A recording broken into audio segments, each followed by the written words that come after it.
Hello, this is TSA 2016 Section 1, question 43.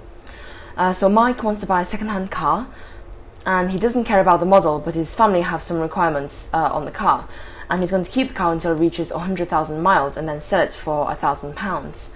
And we have this table of information about some second-hand cars, and we want to know which make of car does Mike buy. Okay, so let's look at his family's requirements. So they want 4 or 5 doors on the car and an engine size of at least 1.6 litres.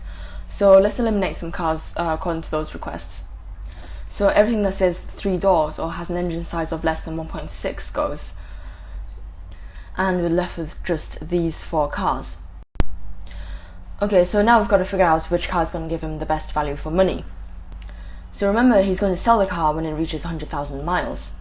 And if we first look at this Rover here and this Renault, then this Rover he's going to be able to get 70,000 miles more out of this Rover and 80,000 miles more out of this Renault.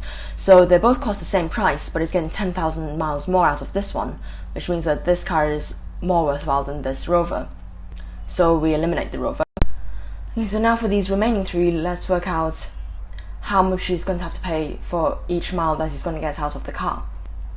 So for this Renault, he's going to get 80,000 miles out of the car and he's paying £7,000 for it.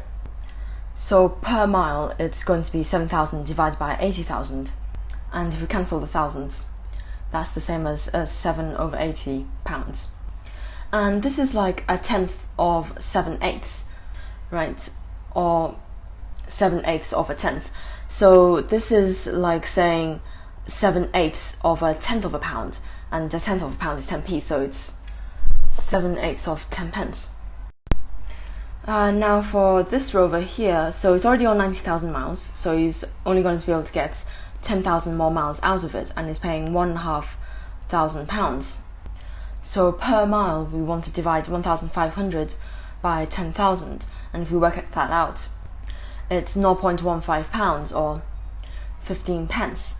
And 15 pence is definitely more than 7/8 of a 10 pence, so we can eliminate this Rover as well. And now finally for this Ford, so it's on 70,000 miles, so he's going to be able to get 30,000 more miles out of it.